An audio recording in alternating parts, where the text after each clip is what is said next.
We are compelled in earnest to look into the mirror of the past with hope that it rectifies the unceasing, festering state of the black man who has been deeply hurt, the black woman who has been terribly wounded, and the black child who has been told life-shaping stories. Where the story takes us today is quite a sobering one, the historical abuse of black male slaves by white slaveholders. This one promises to be tremendously informing and eye-opening before we continue to leave us. As a way of supporting our work, share it with your families and friends to get more people conscious of their relative history. Also, do not forget to subscribe to the channel. Every little bit of support counts. Although nearly 57 years have passed since Stanley Elkin's provocative thesis on the effects of slavery rocked the historical community, scholars are still grappling with some of the basic premises he put forth. While the effects of slaveholder psychological terrorism are still inspire intense debates, it should prove helpful for scholars to focus on how severely the enslaved were mentally tortured. Perhaps one of slave owners' more innovatively cruel strategies concerned the ways they sought to completely emasculate enslaved boys and men by denying them the right to wear pants. By forcing young African-American boys and men to wear dress-like shirts, the owners of flesh attempted to feminize and humiliate enslaved males on a daily basis. According to scores of interviews with the formerly enslaved, denying black boys and young men the right to wear pants was a relatively widespread practice throughout the Deep South. This custom certainly becomes even more interesting when slaveholders' beliefs about slave breeding and the virile of young bucks is taken into consideration. Countless owners commented time and again in diaries and letters about the supposedly highly sexualized nature of young black men, and the emasculation of the enslaved must have allowed slaveholders some type of psychosexual superiority complex by feminizing African American males. Slave owners likely reassured themselves that they were the most masculine men on the plantation, which could be demonstrated, of course, by the rape and sexual abuse of enslaved women and girls. Unsurprisingly, the practice of withholding pants seems to occur commonly on large plantations where the concentrated number of slaves requires constant surveillance and discipline. Richard Orford, enslaved as a young boy in Georgia, remembered that the children wore a one-piece garment, not unlike a slightly lengthened dress, which was kept in place by a string tied around their waists. Another Georgian described it similarly, claiming it was the one little cotton shirt that all children wore in summertime. This isn't worth talking about, they called it a shirt, but it looked more like a long-tailed nightgown to me. Ed McCree concurred that summertime, us children wore shirts that looked like nightgowns. You just pulled one of them and it slipped over your head and went on because you were done dressed for the whole week, day and night on some plantations.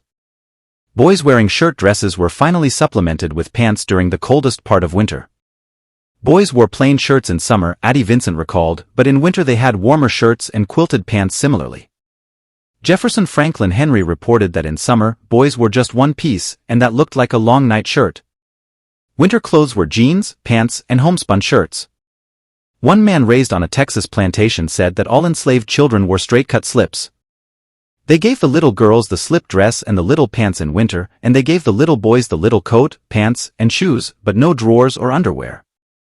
Yet not every enslaved male was lucky enough to receive pants when the weather turned cooler. Harrison Beckett pointed out the precariousness of the situation in the way they dress us little boys, then they give us a shirt that comes way down between the knees and ankles.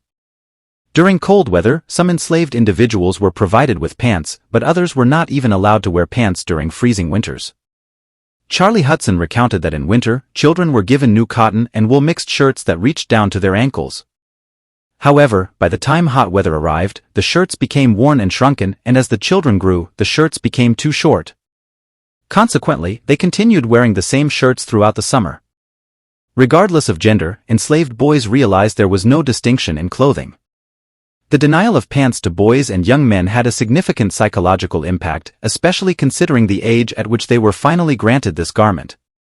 During the mid-19th century, boys matured early, often engaging in adult activities like drinking alcohol and courting girls while trying to establish their masculine identity. Many slaveholders withheld the privilege of wearing pants well beyond the age at which boys acted as young men.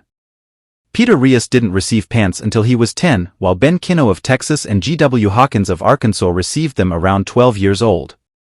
Another individual remembered wearing his first pair of pants at 14, which were uncomfortable and made of coarse fabric. Some accounts even mentioned young black men being forced to wear shirt dresses until they were fully grown. Frederick Douglass, in his 1845 narrative, recounted being kept almost naked with no shoes, stockings, jacket, or trousers, only wearing a coarse linen shirt reaching his knees. He described sleeping on cold, damp floors during the coldest nights. The long-term psychological effects of denying these men pants remain unknown, but it undoubtedly caused embarrassment, humiliation, and untold worries over masculinity and identity. Despite these hardships, some African-American males, like Mary Johnson's brother Robert, did not let their deprivation hinder their activities. Robert continued courting girls despite not having pants until he was 21. However, it's likely that many others suffered under the psychological cruelties of slaveholders. Male slave owners used sexual assault to dominate, dehumanize, and emasculate male slaves in the American antebellum South. While much attention has been given to the abuse endured by female slaves, research has shown that male slaves also experienced sexual assault as a form of discipline and control. The act of slavery, whether imposed on men or women, is not just wrong but inherently evil. While there's a widespread belief that only women suffered from the violently lustful assaults of slave owners, a closer examination of narratives from Olano Harriet Jacobs and Frederick Douglass reveals that male slaves endured similar, if not worse, situations. All of this was perpetrated to increase American wealth through the forced labor of an entire race. However, the stigma surrounding homosexual behavior has led to many instances of male-on-male sexual assault going unrecorded. The exclusion of these facts from history can be attributed to various factors such as language barriers, shame, and societal acceptance. Despite these omissions, the validity of the accounts remains intact. Thomas Foster highlights in his work the sexual abuse endured by black men under American slavery, emphasizing that black manhood was violated in ways beyond what is commonly discussed. During the colonial and antebellum eras, male slaves were subjected to forcible sodomy and other forms of sexual exploitation by their owners. While some narratives explicitly mention homosexual assault, others hint at it through euphemistic language. The relationships between male slaves and their owners were often characterized by power imbalances and dominance. For instance, Ola Eno's narrative depicts his exploitation by Daniel Queen, a much older man who befriended him during his enslavement. Queen's manipulative behavior towards Eno, who was only 17 at the time, underscores the power dynamics inherent in such relationships. Similarly, Thomas Thistlewood's journals document instances of male slave owners committing sodomy, further illustrating the pervasive nature of sexual abuse within the institution of slavery. In Harriet Jacobs' narrative, incidents involving male slaves like Luke highlight the brutal dominance exerted by slave owners. Luke's submission to his master's sexual demands underscores the dehumanizing nature of slavery and the lengths to which owners would go to assert their dominance. Frederick Douglass also recounts his enslavement to Edward Covey, a slave breaker who used sexual assault as a tool of control. Douglass's defiance threatened the patriarchal system of slavery, leading to his mistreatment at the hands of Covey. Overall, the narratives of male slaves provide valuable insights into the overlooked aspects of slavery, including the sexual abuse endured by men. These accounts shed light on the complex dynamics of power, control, and oppression inherent in the institution of slavery. Douglass was to be broken to the yoke of a bitter and lifelong bondage within his first month in Ket's possession. Douglass was sent into the woods to collect wood with 2 oxen, unexperienced in performing such a task. The oxen, the wagon, and a gate. Douglass was sent into a secluded part of the woods and was ordered to strip, but he indicated a stern determination to do no such thing.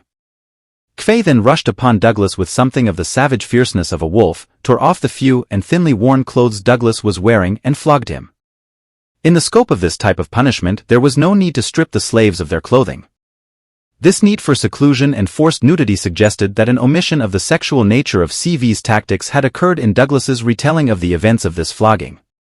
The discipline Douglass received at the hands of Kfei was not abnormal, but the need to be naked and exposed for the punishment implied that some type of sexual assault occurred in conjunction with beating, and consequently, Kfei succeeded in dimming Douglass's sense of manhood and humanity.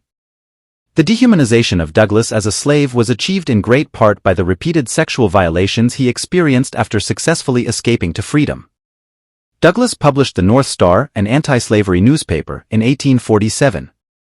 In a public letter to his former master, Thomas L. Douglass, he alluded to the repeated rapes he experienced and inquired how Mr. Al would feel if I were some dark night in the company with a band of hardened villains to kidnap and enslave his daughter Amanda. Al. Douglass continued the scenario, asking what would happen if Amanda was left unprotected, a degraded victim to the brutal lust of fiendish overseers, if Reed had a more discerning perception. This passage can be interpreted to have a deeper meaning throughout the letter. Douglass moves between the use of I and her, suggesting that Douglass was describing the reality of the abuses he suffered at the hands of white male slave owners. Charles Clifton offered a much more radical stance, one in which he positions the black male body himself in the role of a female narrator who exposes the white rapist. From this viewpoint, the emasculation of male slaves through rape by white men is more pronounced. The above sources are non-fiction, but some modern fiction authors have also shown a preoccupation with black male rape, according to Vincent Woodard in Toni Morrison's beloved male rape scenario, which is depicted with brutal accuracy.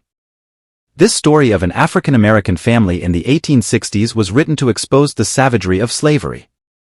The scene opened with black men being awakened at dawn by the sound of buckshot and then led out of their cages and made to kneel before white chain gang leaders. The chain gang member is asked if they want some breakfast. The breakfast offered is forced oral sex. The scene ends with occasionally a kneeling man chs a gunshot in his head as the price maybe of taking a bit of foreskin with him to Jesus. Morrison only schemes the surface of what had been obliterated from historical documentation.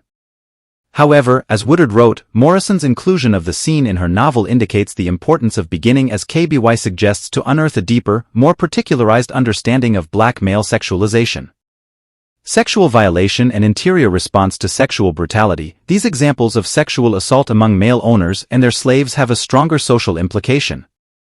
Consider the discrimination and racism that permeate modern society due to the dehumanization and perception of an entire race as animals. Now combine the slave owners' use of sexual assault, and it's no wonder that there is a fear of homosexuals in the male African American community. Although homosexuality is much more acceptable in society today, African American males were subjected to this type of assault for generations. They were made to feel inferior, emasculated, and unhuman, like the idea of colorblind racism.